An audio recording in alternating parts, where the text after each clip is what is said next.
আগামী বৃহস্পতিবার অথবা শুক্রবারে শুরু হবে জিলহজ মাস। এই জিলহজ মাস যখন আসতেন, নবীজি সাল্লাল্লাহু আলাইহি সাল্লাম সহ সাহাবায়ে কেরাম কথা বলা বন্ধ করে দিয়ে সব সময় তাসবিহ তাহলিল করতে থাকতেন। আল্লাহ তাআলা কোরআনের মধ্যে বলে, ওয়াল ফাজরি ওয়া লায়ালিন আশ। আল্লাহ তাআলা ফজরের কসম খেয়ে 10 রাত্রির কসম খায়। এই 10 রাত্র হলো জিলহজ মাসের প্রথম 10 রাত। হাদিসের মধ্যে আছে, মা মিন আইয়ামিন আহাব্বু ইলাল্লাহি আন ইউতাআব্বাদা লাহু ফিহা মিন আশরি যিল হজ ইয়াদিলু সিয়ামু কুল্লি ইয়াওমিন মিনহা বিসিয়ামি সানাতিন ওয়া কিয়ামু কুল্লি লাইলাতিন মিনহা বিকিয়ামি লাইলাতিল কদরি। হাদিস শরীফের মধ্যে আল্লাহ রাসূল সাল্লাল্লাহু আলাইহি সাল্লাম বলেন, পৃথিবীর যত দিন আছে, বছরের যত দিন আছে, আল্লাহ তাআলার নিকট জিলহজ মাসের প্রথম 10 দিন অপেক্ষা কোনো প্রিয় দিন নাই। অর্থাৎ আল্লাহ তাআলার কাছে সবচেয়ে পছন্দনীয় দিন 10টি। কয়টি? 10টি। সেগুলো জিলহজ মাসের প্রথম 10 দিন। আল্লাহ রাসূল সাল্লাল্লাহু আলাইহি সাল্লাম বলেন, ইয়াদিলু সিয়ামু কুল্লি ইয়াওমিন মিনহা বিসিয়ামি সানাতিন ওয়া কিয়ামু কুল্লি লাইলাতিন মিনহা বিকিয়ামি লাইলাতিল কদরি।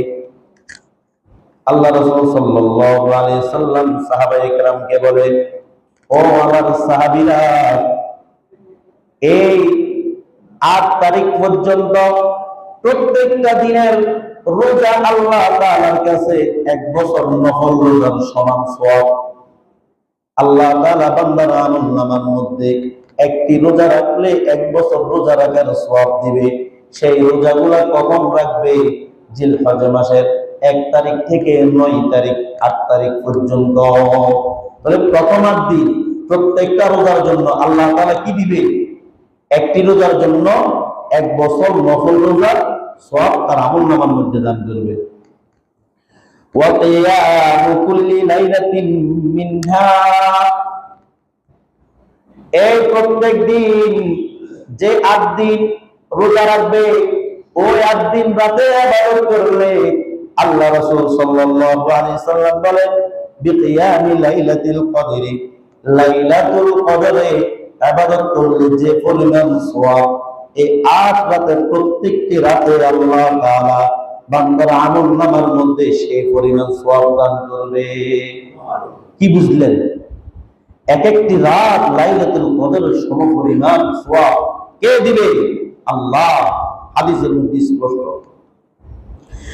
লা সিয়ামান সাওমু আরাফাতাল্লাতী ক্বালা ফিহা আলাইহিস সালাতু ওয়াস সালাম সাওমি ইয়াউমি আরাফাতা ইন্নী আহতাসিবু আলাল্লাহ আন ইউকাফিরাস সানাতাল্লাতী ক্বাবলাহু ওয়াস সানাতাল্লাতী বা'দা। আল্লাহ রাসূল সাল্লাল্লাহু আলাইহি ওয়াসাল্লাম বলেন, কোন ব্যক্তি যদি আরাফার দিন রোজা রাখে, অর্থাৎ কুরবানের আগের দিন যদি কেউ রোজা রাখে, আল্লাহ তাআলা তার 1 বছর আগের গুনাহ এবং 1 বছর পরের সগীরা গুনাহ আল্লাহ তাআলা ক্ষমা করে দেয়। কেমন ফজিলত! অন্য হাদিসের মধ্যে আছে, লা ফালা মুদিল্লা লা ওয়া মান ইউদ্লিল